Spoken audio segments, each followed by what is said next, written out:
4 साल का डेटा रहता है आपका, 9th 10th 11th और 12th। आपने पिछले 4 साल में कैसा परफॉर्मेंस किया है, क्या पासिंग मार्क्स थे, आपके मार्क्स कितने आए, परसेंटेज क्या बना, वो सारा डेटा पूरे डिटेल में ये लोग लिख कर देते हैं। और ये ऑफिशियल स्कूल ट्रांसक्रिप्ट बनाया ही जाता है विद द पर्सपेक्टिव कि बच्चा आउट ऑफ इंडिया जाना चाह रहा है। लेटर ऑफ रिकमेंडेशन क्या होता है? तो लेटर ऑफ रिकमेंडेशन बेसिकली आपके स्कूल से टीचर्स देते हैं। तो आपके स्कूल से 2 टीचर्स को देना होगा। एक टीचर मैथ या साइंस का होना चाहिए, मैथ का हो जाए या साइंस का हो जाए, तो इन दोनों में से कोई एक टीचर से आपको रिकमेंडेशन लेना है। और एक टीचर आपके ह्यूमैनिटीज, सोशल साइंस या लैंग्वेज के टीचर होने चाहिए, मतलब इंग्लिश के, सोशल साइंस के, physical education, arts, history, geography, commerce, इनके। तो इनमें से किसी एक टीचर से आपको रिकमेंडेशन चाहिए और मैथ साइंस के किसी एक टीचर से रिकमेंडेशन चाहिए। अब रिकमेंडेशन में क्या होता है? बेसिकली ये टीचर एक लेटर लिखते हैं कि टू MIT के लिए कि भाई हम इस बच्चे को जानते हैं एंड आई नो कि ये बच्चा बहुत काबिल है, बहुत अच्छा है, हमारा सबसे बेस्ट बच्चा है, वगैरह वगैरह, और ये मुझे लगता है कि आपके इंस्टीट्यूट में जाकर आपका नाम रोशन करेगा और आपके लिए बहुत कुछ अच्छा करेगा, बहुत काबिल बच्चा है, इसको जरूर अपॉर्चुनिटी दी जानी चाहिए। तो इन्होंने अपना डेटा रिलीज किया है, इनके वेबसाइट पे लिखा हुआ है कि अबाउट 58%, मतलब आधे से ज्यादा, of our undergraduate receive MIT scholarship. तो आधे से ज्यादा बच्चों को MIT की स्कॉलरशिप मिलती है। और द मीडियन MIT स्कॉलरशिप, मतलब जो जनरली जो MIT स्कॉलरशिप होता है वो करीबन $66,000 के आसपास का होता है। $66,000 ये कितना होता है समझने के लिए, ये रफली 56 लाख रुपीस पर ईयर का स्कॉलरशिप रफली देते हैं।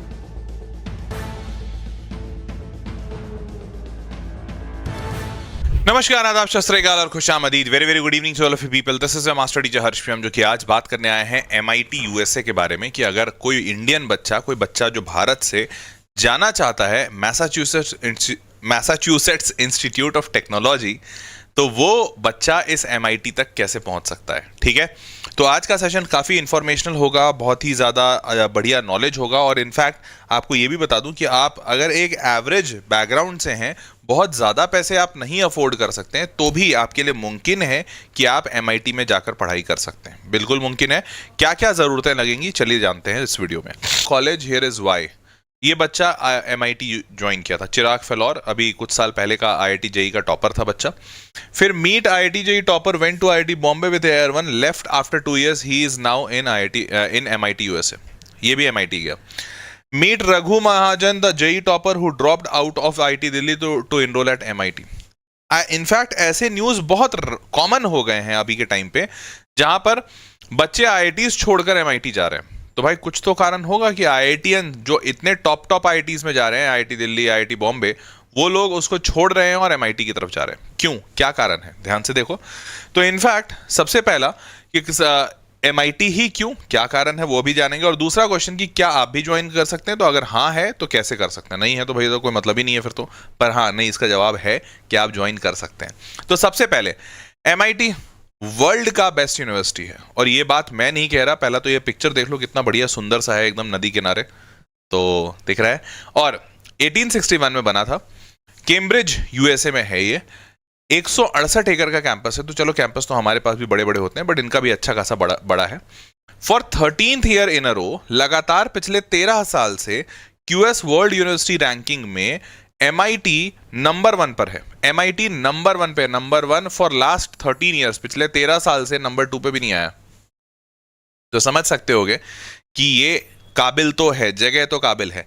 इनफैक्ट इसी QS वर्ल्ड यूनिवर्सिटी में हमारा IIT Bombay, IIT Delhi, IISc Bangalore का थोड़ा रैंकिंग देख लो, कोई 100 के अंदर भी नहीं है, टॉप 100 में भी नहीं है। ठीक है, अब हो सकता है, चलो मान लेते हैं कि यार ये पेड रैंकिंग रही होगी, किसी ने पैसा खिला दिया होगा, या शायद सही नहीं होगा, फर्जी होगा। हालांकि ऐसा है नहीं, क्योंकि ये जो रैंकिंग है QS वर्ल्ड यूनिवर्सिटी रैंकिंग, काफी रेप्यूटेड है और बहुत सालों से हो रही है, तो इस पे लोगों का भरोसा भी है, ट्रस्ट भी है। अब लेकिन इस डेटा को सब्सटैंशिएट करने के लिए और सपोर्ट करने के लिए एक और चीज दिखाता हूं। देखो, स्ट्रॉन्ग एकेडमिक रेपुटेशन इस कॉलेज का है, और वो इस बात से प्रूफ होता है कि as of October 2023 101 Nobel laureates, मतलब इस कॉलेज से पढ़े हुए लोग में से 101 नोबल प्राइज विजेता निकले हैं। नोबल प्राइज, समझ पा रहे हो? नोबल प्राइज मतलब पूरी दुनिया का सबसे बड़ा प्राइज। 101 नोबल लॉरेट्स इस कॉलेज से पढ़े हुए हैं। 26 Turing award winners. Turing award winners computer science के फील्ड में दिया जाता है, जो कंप्यूटर साइंस के फील्ड में कुछ अलग ही अचंभा, नेक्स्ट लेवल कुछ मचा देता है। कोई नेक्स्ट लेवल रिसर्च कर दिया, कुछ इन्वेंशन कर दिया, कुछ डिस्कवरी कर लिया कोई इंसान, तो उसे ट्यूरिंग अवार्ड दिया जाता है। Because Alan Turing was the greatest computer science mathematician kind of. Alan Turing was the guy जिन्होंने वर्ल्ड वॉर के टाइम पे बहुत सारे ये एनिग्मा बनाया था, कंप्यूटर साइंस में बहुत काम किया इन्होंने। तो ट्यूरिंग अवार्ड विनर्स वो हैं। फिर 8 field medalist. Field medalist mathematics के फील्ड का सबसे बड़ा अवार्ड पूरी दुनिया का है। पूरी दुनिया का सबसे बड़ा अवार्ड मैथमेटिक्स के फील्ड में है, तो उसको कहते हैं field medalist, field medal. Field medal 8 लोग को मिला, जो 8 मतलब जितने लोगों को मिला उनमें से 8 लोग MIT के थे। तो अब देखो, बाकी कोई कुछ भी कहे, रैंकिंग कोई कुछ भी कहे, बट ये नंबर्स अपने आप में तो झूठ नहीं कह रहे ना। नंबर्स झूठ कभी कहते नहीं है। 101 नोबेल प्राइज विजेता अगर इस कॉलेज से निकले हैं तो कॉलेज में कुछ तो बात है, तभी तो ऐसा इतना स्ट्रॉन्ग नंबर्स आउटपुट आ रहा है।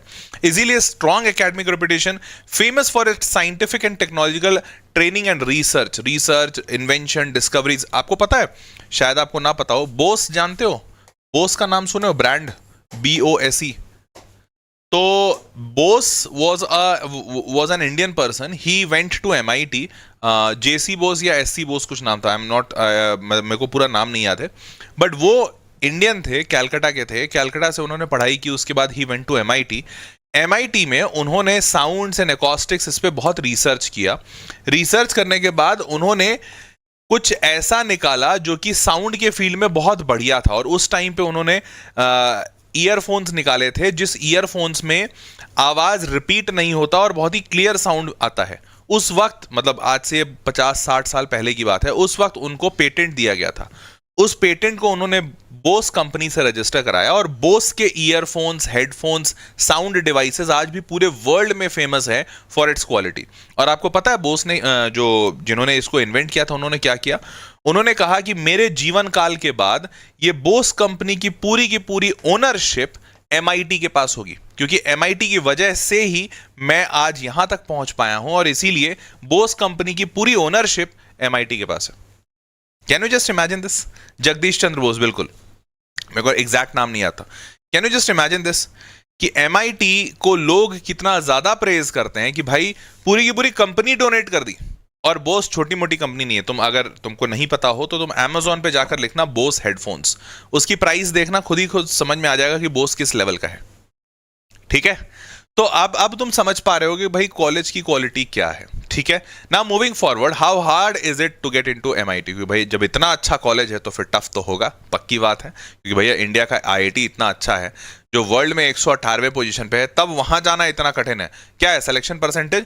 कितना? 14 लाख बच्चा बैठा था इस बार, तो 14 लाख और कितना बच्चा सेलेक्ट होता है? 17-18 हजार, 17,000। मैं for the 17,000, for the sake of simplicity, थोड़ा कैलकुलेशन आसान हो जाए, मैं मानता हूं कि चलो 17 लाख अगर बच्चा बैठता है, 17,000 सेलेक्ट होता है, तो अगर परसेंटेज निकाले तो 1% आ रहा है, 1% सीट होती है। और इंडिया में सबसे जो थोड़ा सा जो बाहर के वर्ल्ड इंस्टीट्यूट्स में नहीं है, इंडिया में है, और वो है रिजर्वेशन। तो इंडिया में भैया रिजर्वेशन होता है, तो रिजर्वेशन होने के कारण से ये जो 17,000 सीटें हैं, इनमें से general category, open general category को 9,600 सीटें मिलती हैं, 9,600, बाकी की दूसरे कैटेगरीज वगैरह में जाती हैं। तो अगर ध्यान से देखा जाए तो आपको रफली 10,000 सीट मिलेगा फॉर अराउंड 14-15 लाख इनरोल, मतलब people who are actually applying for it. तो यहां पर थोड़ा सा अगर इसके हिसाब से देखोगे तो 0.6% के आसपास का सिलेक्शन परसेंटेज बनता है, जो रियलिटी में जनरल कैटेगरी के लिए जो बच्चा जहां पे सबसे ज्यादा फाइट कर रहा है वो 0.6% के आसपास का बनता है। ठीक है, अब मूविंग फॉरवर्ड, यहां का स्टैट्स क्या कहता है? तो फर्स्ट ईयर एप्लीकेशंस, मतलब जो MIT में जाते हैं और फर्स्ट ईयर के लिए अप्लाई करते हैं, साल 2024 में 28,232, नहीं एक मिनट, ये आज स्टैटिस्टिक 2024, हाँ, 28,232 एप्लीकेशंस आए। इन 28,232 एप्लीकेशंस में फर्स्ट ईयर में 1284 बच्चों को एडमिट किया गया। तो इतने एप्लीकेशंस आए, मतलब इतने बच्चों ने अप्लाई किया। अच्छा, आपको बता दूं, एमआईटी में ऐसा नहीं है जैसा इंडिया में है ना कि आईआईटीज वगैरह में जाने के लिए आपको एग्जाम क्वालिफाई करना पड़ता है, उस एग्जाम में कट ऑफ आता है, टॉप के इतने बच्चों को लिया जाता है। ऐसा वहां नहीं है। वहां पर क्या है कि एप्लीकेशन डालिए, कोई भी इंसान एप्लीकेशन डाल सकता है, उसमें सैट का एक स्कोर लगता है, बट वो कट ऑफ स्कोर नहीं होता है। एक सर्टेन रेंज में सबको लेते हैं, या फिर जो उनको प्रोफाइल सही लगता है उसको लेते हैं, भले उसके नंबर थोड़े कम हो ज्यादा हो, ले लेंगे। क्लियर? तो 28,000 लोगों ने अप्लाई किया था, 1284 लोग सेलेक्ट हुए। सिलेक्शन परसेंटेज बना 4.5%। यहां आईआईटी में मैंने अभी आपको दिखाया था 0.6 से लेकर 1% के आसपास तक का सिलेक्शन परसेंटेज बनता है, पर यहां पर करीबन 4.5% का सिलेक्शन परसेंटेज है। ये बहुत बढ़िया बात है, अच्छी बात है इनफैक्ट। तो ये एक बात तो समझ में आएगी भैया, सेलेक्ट होना इतना कठिन भी नहीं है, हुआ जा सकता है। ठीक है, अब वैसे ये सारा डेटा जो मैंने निकाला है mitadmissions.org, इनका ऑफिशियल वेबसाइट है mitadmissions.org, आप वहां से आप भी चेक कर सकते हैं। Now moving forward, international students का स्टैटिस्टिक्स क्या कहता है? तो इंटरनेशनल स्टूडेंट्स अप्लाइड 6,717, साल 2024 में 6,717 इंटरनेशनल बच्चों ने अप्लाई किया था, और उसमें से कितने बच्चे एडमिट किए गए थे? तो 129। अगर इसका रफली परसेंटेज निकालें तो 67 मतलब 120, हाँ, करीबन 2% के आसपास आ रहा है। तो इंटरनेशनल एडमिशंस में यहाँ पर भी थोड़ा मारा मारी है। ओवरऑल एडमिशंस थोड़े आसान है, यूएस वाले बच्चों के लिए, यूएस सिटीजन्स के लिए तो आसान होगा थोड़ा, पर इंटरनेशनल भी 2% के आसपास का सिलेक्शन परसेंटेज है। अब इस डेटा को देखकर मैं आपको ये कह सकता हूं कि हाँ भाई, आईआईटी के जैसा ही कंपटीशन कुछ समझना तुम। बस ये अच्छी बात है कि पहले दो चीजें हैं। पहला कि अब यहां पर रिजर्वेशन वाला पॉलिसी नहीं अप्लाई होगा, तो आपको उस टेंशन से थोड़ा दूर हटना है, मतलब आप दूर हो सकते हैं, क्योंकि अगर रिजर्वेशन ध्यान दोगे तो इंडिया में 0.6% का सिलेक्शन होता है, यहाँ पे 2%, तो उससे उसके हिसाब से 3 गुना ज्यादा। और दूसरा, अगर आप जनरल कैटेगरी में भी हैं तो हर बच्चा जो इंडिया में तेज है वो बच्चा एमआईटी के लिए अप्लाई नहीं करेगा। क्यों? क्योंकि इसका मेजर कारण है कॉस्ट। एमआईटी में पढ़ने के लिए अगर आपको कम पैसे भी लगते हैं तो वो इंडिया के आईआईटी के 4 साल की फीस के बराबर होंगे। 1 साल का फीस वहां अगर कम लगता है तो इंडिया के 4 साल की इंजीनियरिंग की जो फीस होगी वो वहां की 1 साल की फीस होगी इंजीनियरिंग की। तो इसकी वजह से मेजॉरिटी बच्चा वहां जाने का सोचता ही नहीं। भाई 12-15 लाख रुपए अगर आपको डिस्काउंट मिलेगा, स्कॉलरशिप मिलेगा, तब 12-15 लाख रुपए साल के लाएंगे। तो भैया 12-15 लाख रुपए यही थोड़ी होते हैं, बहुत होते हैं। तो अभी मैं आपको पूरा डिटेल बताता हूं। तो इसीलिए यहां पर बच्चों का सिलेक्शन परसेंटेजेस थोड़ा सा आसान हो जाता है। ठीक है, चलिए आगे बढ़ते हैं। नाउ मूविंग फॉरवर्ड, अब मैं आपको डेटा थोड़ा दिखाता हूं। ये डेटा थोड़ा सा आपको समझना जरूरी है क्योंकि ये रियल डेटा है। मैं आपको कोई भी धुएं में नहीं रखना चाहता हूं या फिर सब्ज बाग नहीं दिखाना चाहता हूं कि यार बेटा बहुत आसान है। तो साल 2024, 23 और 22 का डेटा है। ये बैचलर्स एनरोलमेंट का डेटा है। बैचलर्स एनरोलमेंट मतलब को इतने बच्चे अंडर ग्रेजुएट में गए, मतलब जिसमें बीटेक की डिग्री मिलती है या बीएस की डिग्री मिलती है, इसके लिए इंडिया से 26, 23 और 21 बच्चों का सिलेक्शन हुआ। अब तुम यहां पे सोचोगे सर फिर ये तो बहुत ही कम है, 26, 23, 21, इसका मतलब इंडिया से बच्चे सेलेक्ट ही नहीं हो रहे। नहीं, ऐसा नहीं है। इनफैक्ट बैचलर्स की डिग्री में इंडिया से बच्चे, इंडिया से तो क्या पूरे वर्ल्ड से ही बच्चे जनरली अप्लाई ही नहीं करते। बहुत मुख्य कारण बता देता हूं। देखो यार, जब बच्चा 12वीं पास करता है तो उस वक्त भी वो बहुत ज्यादा बड़ा नहीं होता है। 15-16 साल की उम्र होती है। 15-16 साल की उम्र में कोई इंसान बहुत मैच्योर थोड़ी है। और दूसरा, जब आप बैचलर्स के लिए जा रहे होते हैं तभी भी आप माता पिता के खर्चे पे पढ़ रहे होते हैं। तो जनरली माँ बाप के पास इतने पैसे नहीं होते, और पैसे अगर हैं तो वो बच्चों को इतना दूर नहीं भेजना चाहते, क्योंकि उनको अभी भी बच्चों पे इतना भरोसा नहीं है कि बच्चा मेरा दूसरी दुनिया में, मतलब दूसरे देश में जाकर वहां सब कुछ मैनेज कर लेगा। तो इसीलिए आउट ऑफ इंडिया जाकर पढ़ाई करना, बच्चे आज के डेट में तो भाई माता पिता बच्चों को शहर से बाहर, स्टेट से बाहर भेजने में डर रहे हैं। आउट ऑफ इंडिया भेजना तो उनके एकदम इमेजिनेशन से बाहर होता है। तो बहुत कम लोग अप्लाई करते हैं एंड हेंस बहुत कम लोग सेलेक्ट होते हैं। तो तुम बोलोगे फिर ये इतने बड़े बड़े नंबर्स कहां से आए सर? ये सारे में 90% एडमिशंस पोस्ट ग्रेजुएशन के होते हैं, मतलब मास्टर्स डिग्री के। मास्टर्स डिग्री तक में होता क्या है कि बच्चा मैच्योर्ड हो चुका होता है। वो भैया 4 साल इंजीनियरिंग निकाल लिया, बाहर रह भी लिया, मम्मी पापा भी थोड़ा कॉन्फिडेंट हो गया कि हाँ यार मेरा लड़का कर लेगा या मेरी लड़की कर लेगी। ठीक है, तब तक बच्चा मैच्योर हो गया। कई बार केसेस में ऐसा भी होता है कि बच्चा खुद से पैसा कमा लेता है। 1 साल 2 साल कहीं नौकरी की, खुद से पैसा कमा लिया और कमाने के बाद वो चला जाता है। तो वहां जाने के बाद फिर वहां पे मास्टर्स में एडमिशन इंटरनेशनल वाले बच्चों का ज्यादा होता है। क्लियर? नाउ अब अगर आपको बैचलर्स में जाना है, ये सब जानने सुनने के बाद भी आप अगर मन बनाए हुए हैं कि नहीं सर मेरे को बैचलर्स में जाना है, MIT में जाना चाहता हूँ, मेरे मम्मी पापा अलाउ कर देंगे। तो दो टाइम फ्रेम होता है, पहला होता है एक अर्ली एक्शन और एक होता है रेगुलर एक्शन। तो जनवरी में रेगुलर होता है, मतलब जनवरी में जनरली रेगुलर एक्शन, मतलब आपको जनवरी में अपने फॉर्म भरने होंगे, लास्ट डेट होगा जनवरी में, और फरवरी मार्च के आसपास तक फाइनल रिजल्ट आ जाएगा। तो अप्रैल इनटेक होता है, ठीक है। तो ये अगर आप रेगुलर से जाते हैं। अगर आप अर्ली एक्शन जल्दी करना चाहते हैं तो आप नवंबर में शुरुआत कर दीजिए, नवंबर में इनके विंडो ओपन हो जाते हैं।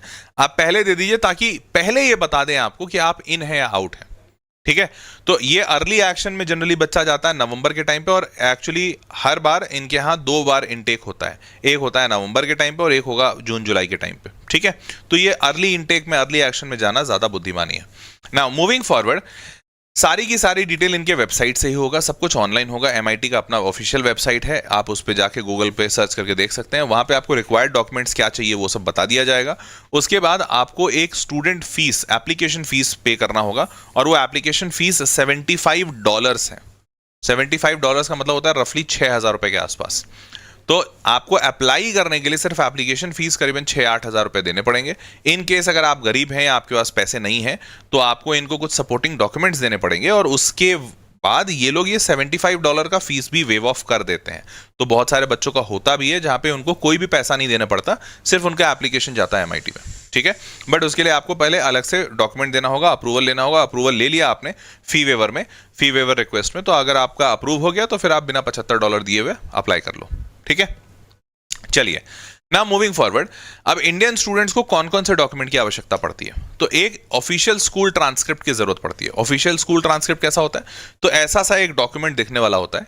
ये डॉक्यूमेंट आपको अपने स्कूल से मांगना पड़ेगा। वो स्कूल एक रिक्वेस्ट डालेगा बोर्ड को, बोर्ड मतलब अगर मान लीजिए आप CBSE में हैं तो CBSE बोर्ड को एक स्कूल रिक्वेस्ट डालता है, और वहीं बोर्ड से ये बनकर पूरा आता है कि भाई, और इसमें क्या रहता है ऑफिशियल ट्रांसक्रिप्ट में, 4 साल का डेटा रहता है आपका, 9th 10th 11th और 12th। आपने पिछले 4 साल में कैसा परफॉर्मेंस किया है, क्या पासिंग मार्क्स थे, आपके मार्क्स कितने आए, परसेंटेज क्या बना, वो सारा डेटा पूरे डिटेल में ये लोग लिख कर देते हैं। और ये ऑफिशियल स्कूल ट्रांसक्रिप्ट बनाया ही जाता है विद द पर्सपेक्टिव कि बच्चा आउट ऑफ इंडिया जाना चाह रहा है, ठीक है।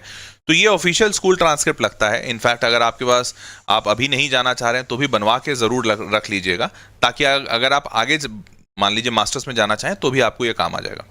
Next is a letter of recommendation. Letter of recommendation क्या होता है, तो लेटर ऑफ रिकमेंडेशन बेसिकली आपके स्कूल से टीचर्स देते हैं। तो आपके स्कूल से 2 टीचर्स को देना होगा। एक टीचर मैथ या साइंस का होना चाहिए, मैथ का हो जाए या साइंस का हो जाए, तो इन दोनों में से कोई एक टीचर से आपको रिकमेंडेशन लेना है। और एक टीचर आपके ह्यूमैनिटीज, सोशल साइंस या लैंग्वेज के टीचर होने चाहिए, मतलब इंग्लिश के, सोशल साइंस के, physical education, arts, history, geography, commerce, इनके।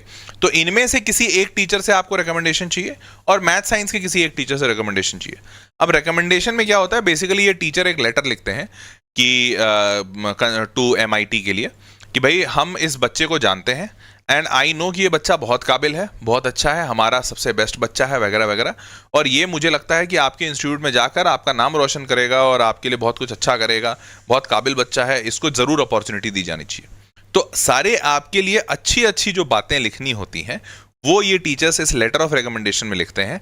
तो इसीलिए मतलब इसका मतलब ये होता है कि ये टीचर रेकमेंड कर रहा है आपको कि भाई इस बच्चे को लीजिए, ये बच्चा बहुत काबिल है, तो इसको कहते हैं letter of recommendation. Now moving forward, हाँ ध्यान रखना, अगर तुम्हारी टीचर किसी टीचर से बनती नहीं है तो उसको मत दे देना, वो अच्छा नहीं लिखेगा तुम्हारे लिए ज्यादा, और इसीलिए जरूरी भी है कि आपका टीचर से अच्छा बनना चाहिए। Clear? Next is Indian applicants have to apply for with SAT ACT scores. SAT क्या है, तो ये आप कह सकते हैं कि एक तरह का एंट्रेंस एग्जामिनेशन है फॉर MIT। बट कह क्यों सकते हैं, एग्जैक्ट क्यों नहीं बोल रहा हूं मैं, क्योंकि SAT के स्कोर्स ही ओनली क्राइटेरिया है इनके लिए, ऐसा नहीं है। जैसे JEE में क्या होता है, भाई तुम कैसे भी इंसान हो, तुमने 10वीं में, तुम मान लो हो सकता है तुमने 10वीं में 40% नंबर लाए होंगे, और 40% नंबर लाकर तुम JEE एडवांस में मान लो 320 आउट ऑफ 360 ले आए, IIT तुमको ले लेगा। IIT ये नहीं कहेगा अबे 10th में तो तुम्हारे नंबर खराब थे।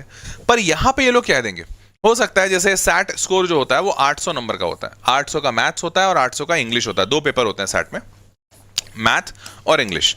अब हो सकता है इस 800 में ना तुमने 790 स्कोर किया हो और यहां पे भी 790 स्कोर किया हो, लेकिन अब तुम्हारे 10th मार्क्स में, जैसे 9th में तुम्हारा मान लेते हैं 50% नंबर आया, 10th में तुम्हारा 40% नंबर आया, 11th में तुम्हारा कुछ मान लेते हैं 35% नंबर आया, 12th में चलो तुमने अच्छा कर लिया 85% नंबर आया, ये तुम्हारे कैंडिडेचर को कैंसिल कर देंगे। नो मैटर तुम यहाँ 790 नहीं 800 में 800 ले आओ, ये तुमको लेंगे ही नहीं, बोलेंगे नहीं यार बच्चा बहुत वीक है, कहीं किसी तरह से 12वीं के बाद अच्छा कर गया लेकिन इसके बेसिक्स कमजोर होंगे। So what I am trying to say कि इनके लिए सैट स्कोर ये लोग देखते हैं। हाँ ऐसा है कि अब जैसे मान लो इसका वाइस वर्सा करते हैं, जैसे 9th में मान लेते हैं तुम्हारे 95% नंबर आए थे, ठीक है, 10th में अगर तुम्हारे फिर 93% नंबर आ गए, फिर 11th में भी तुम्हारे 95% नंबर आ गए, 12th में भी मान लेते हैं तुम्हारे कुछ 90% नंबर आ गए, और अब तुम्हारे मैथ्स में यहां पर 400 नंबर आए हैं, इंग्लिश में तुम्हारे 300 नंबर आए हैं आउट ऑफ 800, तब तुमको नहीं सेलेक्ट करेंगे। तो एक्चुअली में यहां भी अच्छा होना पड़ेगा, यहां भी अच्छा होना पड़ेगा, पर ये स्ट्रिक्ट कंडीशन नहीं है। कई बार ऐसा होता है, जैसे मान लो मैं अभी आगे दिखाता हूं, कोई बच्चा ओलंपियाड क्वालिफाई कर गया और इंटरनेशनल मैथमेटिकल ओलंपियाड कर गया, बाकी उसके नंबर यहां भी खराब है यहां भी खराब है, इनको कोई फर्क नहीं पड़ेगा। अगर वो इंटरनेशनल मैथमेटिकल ओलंपियाड क्वालिफाइड है, झट से ले लेंगे, सच बता रहा हूं, झट से ले लेंगे, बोलेंगे अरे सब बाजू साइड रखते हैं, ना मेरे को सैट चाहिए, ना मेरे को ये चाहिए, ना मेरे को वो चाहिए, बच्चा ले आओ बस। तो हेंस इनका जो इनटेक प्रोसेस है ये कोई गार्ड रेल्स में बंधा हुआ नहीं है, जैसे इंडिया में होता है ना कि ऐसा ही होना चाहिए, रूल लिखा हुआ है, इनके यहाँ ऐसा नहीं है। बच्चा काबिल है तो ये काबिलियत को देखेंगे और उसको तवज्जो देकर बच्चे अपने पास बुला लेते हैं। तो आपको काबिल होना जरूरी है, आपको अच्छा होना जरूरी है। आपके सिर्फ मार्क्स, अब मार्क्स आपके अच्छे होने का प्रमाण देते हैं, पर सिर्फ मार्क्स के बेसिस पे ही होगा ऐसा नहीं है। क्लियर? चलो, हाँ मयंक बोल रहा है माई टीचर भी लाइक, हमने झेल लिया लेकिन आप नहीं झेल पाओगे, देख लो लेना है कि नहीं लेना है। बेटा अगर तुम्हारे टीचर ऐसा सोचते हैं तो बिल्कुल मत लिखवाना लेटर ऑफ रिकमेंडेशन। चलो, तो अब सैट जो एग्जाम होता है, सैट एग्जामिनेशन 800 नंबर का 2 पेपर होता है, एक मैथ्स का और एक इंग्लिश का। तो जो पिछले सालों में जिन बच्चों को इन्होंने एडमिट किया है, तो सैट मैथ में जो बच्चे एडमिट हुए हैं उनका मिनिमम 780 था, मैक्सिमम 800 नंबर था आउट ऑफ 800। तो सोच सकते हो भैया कितने टॉप लेवल के बच्चों को ये लोग अब एडमिशन दे रहे हैं। 800 में बच्चा या तो 800 लाया है या 780 से 800 के बीच वाला जो बच्चा आया है वही बच्चा एडमिट हुआ था। इंग्लिश में सैट ERW मतलब इंग्लिश रीडिंग राइटिंग, तो इंग्लिश रीडिंग राइटिंग में 740 से 780 नंबर लाने वाला बच्चा इनके यहाँ एडमिट हुआ है। क्लियर? तो ये भी समझ में आ गया सैट स्कोर। वैसे ही एक्ट भी वैसा ही है, मैथ, रीडिंग, इंग्लिश, साइंस ये सब अलग अलग वाला है, तो ये भी है। ठीक है ना, मूविंग फॉरवर्ड, इसके बाद एक और टेस्ट देना पड़ता है जिसको कहते हैं टोफेल या IELTS। ये बेसिकली इंग्लिश प्रोफिशिएंसी टेस्ट होता है कि आप किसी ऐसे देश में जा रहे हैं जहाँ पे अंग्रेजी मुख्य भाषा है, जैसे हमारे यहाँ हिंदी है, नॉर्थ इंडिया में, साउथ इंडिया में जाओगे तो तमिल, तेलुगु, मलयालम ये सब रहता है। तो वैसे ही इनके यहाँ तो भैया पूरी दुनिया हर जगह ही इंग्लिश है, सारे स्टेट में, तो ये इंग्लिश का टेस्ट लेते हैं। अब ये टेस्ट कोई फिक्स नहीं है कि इतना नंबर आना चाहिए, बट एक सर्टेन से ऊपर आना चाहिए। तो टोफेल और IELTS सबसे ज़्यादा कॉमन एग्जाम है जो जनरली बच्चा देता है। आजकल ड्यूलिंगो भी थोड़ा ज़्यादा चल रहा है मार्केट में, पर ये दोनों तो सबसे बेसिक है। तो टोफेल में मिनिमम 90 नंबर चाहिए, रेकमेंडेड होता है 100 नंबर के आसपास आउट ऑफ 120। 120 नंबर का पेपर होता है, आप 100 नंबर ले आइए तो हो जाएगा आराम से। IELTS में मिनिमम 7 चाहिए होता है इनको, ये आउट ऑफ 9 ये बैंड देते हैं, तो 9 में आपका 7 आना चाहिए मिनिमम, बट जनरली 7.5 8 के आसपास जो बच्चा लाता है उसको सेलेक्ट करते हैं। ठीक है, तो ये IELTS टोफेल हो गया। वैसे ही ड्यूलिंगो भी है, 120 मिनिमम चाहिए, 125 के आसपास का बच्चा सेलेक्ट होता है आउट ऑफ 160 में। क्लियर है? ये सिर्फ इंग्लिश पूछते हैं यहाँ पे, तो ये भी हो गया ना। मूविंग फॉरवर्ड, उसके बाद आपको और क्या देना होगा, अभी खत्म नहीं हुआ है, अभी और है। 5वें पे नंबर पे आपको ऐसे देना होगा। ऐसे मतलब अब ये भी गांधी जी पे लेख लिखवाते हैं, नहीं ऐसा नहीं है, गांधी जी पे लेख नहीं लिखवाएंगे, लेख लिखवाएंगे आपको, कोई भी 5 शॉर्ट टॉपिक्स दे देंगे और उस पर आपको लिखकर इनको सबमिट करना है। और ये अब जैसे मैं पहले ये बताता हूँ कि क्या देंगे, तो जैसे मान लो सवाल जो इस साल बच्चों को, साल 2024-25 के लिए बच्चों को दिया गया है, इनके वेबसाइट पे है ये, what field of study appeals to you the most right now, note applicant select from drop down list, tell us more about why this field of study at MIT appeals to you. मतलब आपको कौन सा field सबसे ज्यादा पसंद है, क्यों है। फिर we know you lead a busy life full of activities many of which are required of you, tell us about something you do simply for the pleasure of it. मतलब आपका हॉबी क्या है, बेसिकली इतना शब्दों का मतलब यही है, हॉबी क्या है ये पूछ रहा है। Next is while some reach their goals following well-trodden paths, others blaze their own trails achieving the unexpected. In what ways have you done something different than what was expected in your educational journey? मतलब आपने कुछ ऐसा तोड़ा फोड़ा है क्या, कुछ एकदम अचंभा मचा दिया क्या अपने एजुकेशनल जर्नी में, वो है तो बताइए। अब देखो, इन तीनों सवालों से आपको ये महसूस हुआ होगा ये कोई एकेडमिक सवाल नहीं है। ये सवाल बेसिकली ये जो ऐसे ये 3 सवाल पे जो आपको लिख कर देना है, इन ऐसे का उद्देश्य ऐसा होता है कि ये बच्चे को जानना चाहते हैं कि भाई तुम क्यों ज्वाइन करना चाहते हो एमआईटी, तुमने कुछ तोड़ा फोड़ा है क्या, तुम क्या हॉबी रखते हो, मतलब ये तुम्हारे बारे में जानना चाहते हैं। और वो सब चीज ये आपके ऐसे से जानते पहचानते हैं। तो इसीलिए जनरली ये कहा जाता है कि बच्चों को कभी इन एसेज में बहुत ज्यादा झूठ नहीं बोलना चाहिए। जैसे मान लो कोई एक बच्चा है, उसने क्या किया कि कोई एक एजेंट पकड़ लिया, क्योंकि बहुत सारे ऐसे एडमिशन काउंसलर्स होते हैं, हेल्पर्स होते हैं जो बच्चों का एडमिशन करवाते हैं। अब उनको पता है कैसे ऐसे सेलेक्ट होते हैं, नहीं तो जनरली ऐसे तुम्हारा सेलेक्ट ही नहीं होगा। अब उनको पता है क्या ऐसे लिखना है, उन्होंने लिख दिया कि I love mother earth, I love the nature, I want to work for solar and EV so that there should not be any wastage and our power consumption should be zero, something of that sort उसने लिख दिया। अब यार ये पढ़ के वहाँ पे लोगों को बड़ा मजा आएगा, अरे वाह यार ये तो नेचर कंजर्वेशनिस्ट है, ये तो आगे चलकर हमारे यहाँ ईवी पे काम करना चाहता है, आगे चलकर रिन्यूएबल एनर्जी बनाएगा। अब तुम हो कि तुम जैसे ही बैठे इंटरव्यू में, क्योंकि ये इंटरव्यू भी लेंगे फाइनली, इंटरव्यू में बैठे तुमने बोला कि नहीं वो एक्चुअली क्या है, मेरी एक पुरानी कार थी, पुरानी कार में मजा नहीं आ रहा था बिकॉज एक्सेलरेशन थोड़ा सा कम था, dad had money so I just threw that car away, someone would have bought it, I don't know, but I bought new car. फिर तुमने दूसरी बात बोला कि यार actually I do have a car, तो आई डोंट वांट या I don't like walking out on my own, so I generally take my car to go out. तो ये लोग बोलेंगे भाई एक बात बता, ये जो बंदा है ये बोल रहा है कि इसको कार पसंद नहीं आई तो कार बदल दिया, ये बाहर जाने के लिए हमेशा कार ही निकालता है, पेट्रोल बहुत फूंकता है, ये कंजर्वेशनिस्ट तो नहीं लगता हमें। लेकिन इसके ऐसे में लिखा हुआ था कि मैं पीवी मतलब फोटोवोल्टाइक सेल बनाऊंगा, नेचर बचाऊंगा, रिन्यूएबल एनर्जी निकालूंगा, लेकिन ये तो कर बिल्कुल उसके विपरीत रहा है। तो तुम इनसे झूठ नहीं बोल पाओगे। और इसीलिए यहाँ पर सजेशन होता है बच्चों को जनरली कि यार आप जैसे इंसान हो ना वैसा दिखाओ, इनको जमता है तो रखेंगे, नहीं जमता है तो भगा देंगे, ठीक है, या पहले ही सेलेक्ट नहीं करेंगे, बेइज्जती बाद में क्यों कराना। तो इसीलिए ये एसेज की जरूरत पड़ती है। क्लियर? आगे next is statement of purpose. अब ये भी आपको जानने का ही एक तरीका है। स्टेटमेंट ऑफ पर्पस में क्या होता है, letter that explains your intent to study abroad, what is your academic and professional interest and value you will provide to the graduate program you are applying for। तो मतलब ये भी कहते हैं, ये भी पूछते हैं कि भाई आप हमारे पास आ रहे हो तो आपका मोटिवेशन क्या है वो तो चलो बता दो, लेकिन हम आपको रखें क्यों, हमारा क्या फायदा होगा। तो जैसे इंडिया में अगर ये पूछा जाता तो हम तो सीधा बोलते रहे भैया हम पैसा दे रहे हैं तुमको, पैसा इसीलिए रखो हमको। पर यहाँ इनके पास ऐसा नहीं है, इनके पास बहुत बच्चे हैं, सबके पास पैसा है, तो सिर्फ पैसे से मानेंगे नहीं। तो यहाँ पे मतलब इनको आपको ये प्रूफ करना पड़ेगा कि भैया हमारे पास एक पर्पस है, मैं किसी मोटिवेशन से आया हूँ आपके पास, मेरा भी भला होगा आपका भी भला होगा, तो मेरे को रख लो। तो इसे कहते हैं स्टेटमेंट ऑफ पर्पस। ठीक है, आगे बढ़ते हैं। Next is extra curriculars. अब इनके यहाँ ना ये एक्स्ट्रा करिकुलर्स बड़े इंपॉर्टेंट हैं। बड़े इंपॉर्टेंट क्यों? जैसे इन्होंने अलग से बना रखा है कि if you are a national olympiad winner then you can make a cut because they are a lot about these things. ठीक है, they care a lot about these things. तो अगर आप ओलंपियाड वगैरह विन किए हो तो आपको डायरेक्ट बुलाएंगे या फिर बहुत सारा प्रेफरेंस दे देंगे।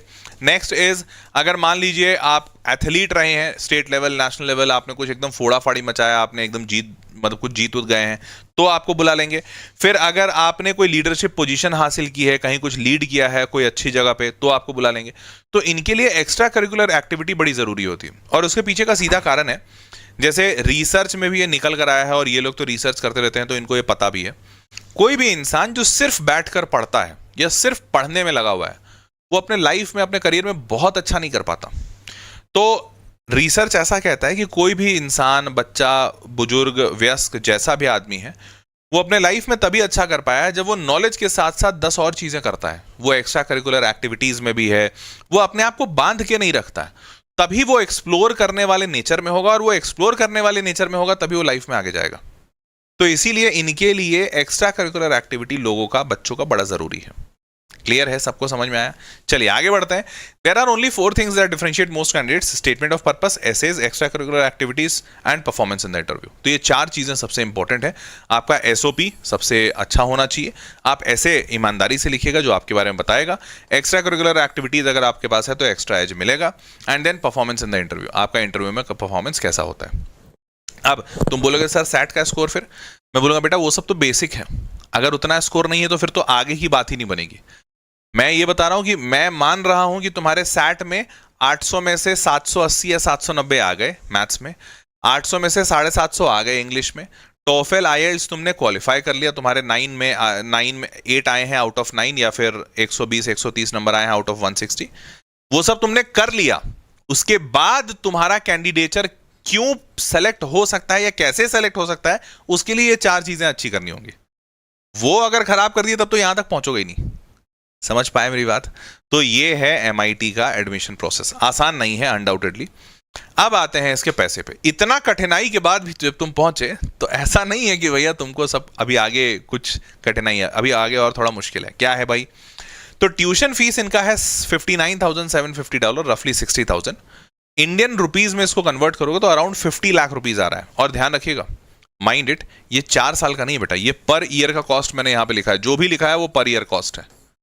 तो आंखें तुम्हारी हो सकता है थोड़ी बाहर निकल गई हो, उसको वापस अंदर डालो और सुनो पूरा। तो ट्यूशन फीस है करीबन 50 लाख रुपए। रहने का खर्चा $12,000 के आसपास है, मतलब रफली 1 लाख रुपए महीना, मतलब 1 लाख रुपए साल का। नहीं, 1 मिनट, 12,000 इंटू 8, 10 लाख रुपए, सॉरी 10 लाख रुपए साल का रहने का खर्चा। खाने का जो खर्चा है 56 5.5 लाख रुपए, 5.5 लाख रुपए कहीं खाने का खर्चा है। मतलब 50,000 रुपए पर मंथ तुम खाने पे लगाओगे। सोच रहे हो, इंडिया में 50,000 रुपए पर मंथ में इंसान रह भी लेता है, खा भी लेता है, घूम भी लेता है, गाड़ी भी खरीद लेता है, पता नहीं क्या क्या कर लेता है। तो यहाँ पे थोड़ा महंगा है भाई। और उसके बाद फिर नीचे बुक्स और वगैरह वगैरह। तो ओवरऑल $82,000 के आसपास का खर्चा 1 साल का होगा, विच इज रफली 70 lakh rupees per year. 70 lakh rupees per year के आसपास का खर्चा है फॉर स्टडिंग इनटू एमआईटी। अब इसको 4 साल से मल्टीप्लाई कर दो तो 70 इंटू 4 280, मतलब रफली तुम 3 करोड़ रुपए के आसपास, 3-4 करोड़ रुपए के आसपास खर्चा करोगे यहां से यहां पे पढ़ने के लिए। अब ये देखने के बाद तुम डर जरूर जाओगे, भाग भी सकते हो, लेकिन अच्छी बात यह है कि ये लोग फाइनेंशियल असिस्टेंस देते हैं। और इनका ये फाइनेंशियल असिस्टेंस सिर्फ कहने वाला नहीं है, मैं भी डेटा दिखाऊंगा। So international students are considered for aid using the same process that we use for all applicants. We are committed to meeting 100% of demonstrated financial need for international students just as we are for domestic students. तो ये बोल रहे हैं कि भैया हम अगर अपने इंटरनल डोमेस्टिक बच्चों को जो हेल्प देते हैं वो आपको भी देंगे पूरी तरह से ट्रांसपेरेंसी से। ठीक है, तो अब कैसे क्या देंगे? तो इन्होंने अपना डेटा रिलीज किया है, इनके वेबसाइट पे लिखा हुआ है कि अबाउट 58%, मतलब आधे से ज्यादा, of our undergraduate receive MIT scholarship. तो आधे से ज्यादा बच्चों को MIT की स्कॉलरशिप मिलती है। और द मीडियन MIT स्कॉलरशिप, मतलब जो जनरली जो MIT स्कॉलरशिप होता है वो करीबन $66,000 के आसपास का होता है। $66,000 ये कितना होता है समझने के लिए, ये रफली 56 लाख रुपीज पर ईयर का स्कॉलरशिप रफली देते हैं। अब ध्यान दीजिएगा, 56 लाख का अगर स्कॉलरशिप मिला है 1 साल का, आपका खर्चा आ रहा था 70 लाख, तो 70 लाख में से 56 माइनस कर दो, मतलब रफली आपको 14 लाख रुपए पर ईयर का खर्चा आएगा अगर स्कॉलरशिप मिलती है। और वो कब मिलेगी? 58% जनरली जो बच्चे होते हैं उनको मिलता है। तो आपको स्कॉलरशिप अगर मिलती है तब आपको 14 लाख रुपए पर ईयर देना पड़ेगा। याद है मैंने एकदम स्टार्टिंग में जब वीडियो शुरू किया था तब बोला था कि यहाँ इंडिया में IIT का पढ़ाई जो 4 साल का जो खर्चा है वो वहाँ पे तुमको अगर स्कॉलरशिप मिल जाता है तब वहाँ पे 1 साल का खर्चा उतना होगा जितना इंडिया में 4 साल का IIT का खर्चा है। एक्चुअली में वो ऐसा ही है। तो 14 लाख रुपए के आसपास आपका तब भी लगना है। तो अगर आपको स्कॉलरशिप मिल जाता है तब आप MIT से पढ़ाई कर सकते हैं और वो आपका करीबन 60-70 लाख रुपए में कंप्लीट हो जाएगा 4 साल का इंजीनियरिंग। क्लियर है? तो this is the data. Now अब अगर आपको ये स्कॉलरशिप चाहिए तो इसका भी 2 प्रोसेस है। 2 स्टेप प्रोसेस क्या है? पहला तो ये CSS प्रोफाइल इनका बनता है, मतलब इनके वेबसाइट पे जाइए, आप अपना प्रोफाइल वगैरह लिखिए और बनाइए। और प्रोफाइल बनाने के बाद इनको आपके 2-3 डॉक्यूमेंट्स चाहिए होगा। पहला तो प्री पेरेंटल टैक्स रिटर्न्स, मतलब आपके माता पिता का टैक्स, इनकम टैक्स रिटर्न चाहिए कि भैया एक्चुअली में उनका सैलरी कितना है। ये प्रूफ कैसे होगा? भारत सरकार के डेटा से। तो भारत सरकार मतलब इनकम टैक्स रिटर्न होगा। कोई भी और इनकम डॉक्यूमेंटेशन है तो वो चाहिए। और फिर ये सारी चीजें वेरीफाई होती है IDOC प्लेटफॉर्म वगैरह पे, तो वो सब वेरिफिकेशन होगा। तो ये सबसे पहले ये चेक करेंगे कि सच में गरीब हो या बस गरीब दिखाने की कोशिश कर रहे हो, क्योंकि इंडिया में तो ऐसे इनकम सर्टिफिकेट वगैरह तो कैसे भी बन जाता है, पर ये टैक्स रिटर्न तो कैसे भी नहीं बनता है। तो टैक्स रिटर्न आपके पेरेंट्स का होना चाहिए, उसमें दिखना चाहिए उनका इनकम कितना है, तब इनको समझ में आएगा कि अच्छा इनकम इतना ही है तो बच्चा हमसे हेल्प मांग रहा है, हम दे देंगे। क्लियर? नाउ मूविंग फॉरवर्ड, तो अब फाइनल इसका प्रोसेस अगर समराइज करें तो क्या है? भैया आपके एकेडमिक रिकॉर्ड्स अच्छे होने चाहिए, आप पढ़ने लिखने वाले बच्चे होने चाहिए। Get the required scores in qualifying test. Qualifying test मतलब आपका SAT, और SAT के साथ साथ टोफेल या आईएल्ट्स। तो टोफेल, सैट, ये दोनों होना चाहिए। फिर सारे डॉक्यूमेंट्स रेडी कीजिए जो मैंने आपको बताए। डॉक्यूमेंट्स रेडी करने के बाद जिसमें एसओपी, ऐसे वो सब कुछ है। Complete all application with essay writing, essay वगैरह लिखिए, then prepare for the interview. ठीक है, समझ पाए? देखने में बड़ा सिंपल सा है लेकिन है अपने आप में काफ़ी पेचीदा है। वैसे आपको बता दूं, जनरली जो टाइम लगता है इन एप्लीकेशंस को पूरा होने में और आपको पता चलने में कि आपका रिजल्ट आ रहा है, आप सेलेक्ट हुए कि नहीं हुए, ये करीबन आराम से 4 से 6 महीने का प्रोसेस है। आपको कम से कम, इनफैक्ट 4 से 6 नहीं, मेरे को शायद 6 से 8 महीना कहना चाहिए। तो आपको 6 से 8 महीने के आसपास का समय लग जाता है ये पूरा एडमिशन प्रोसेस कंप्लीट करने में। इसीलिए जब ये नवंबर में बच्चा शुरू करता है तो फरवरी मार्च के आसपास तक वो कंप्लीट कर पाता है। Clear? I tried helping you as much as I can, but still if there would be some points which I would not have been able to cover, so you can very freely reach out to me or to my team for getting that help or getting that counseling or getting that information for that matter. So how you can do that? There is a link in the description box, given in the description box. You can click on that link, fill all your details. You'll get a call back from my team within 48 hours. Why asking 48 hours? Because this service is absolutely free of cost. Hence, we are getting a high call volume. So you'll be getting a call within 48 hours. You can ask all your doubts. You can clear all your points and on all your information you can get from my team. Thereafter, you can decide. Okay. So we would be happy helping you. You can just drop down your details and my team would be connecting with you to give you all the details. Okay, fine. So that was all for this session. Hope you loved and enjoyed it. With this, it's time to say a goodbye. See you all in the next session. Till then, bye bye, take care.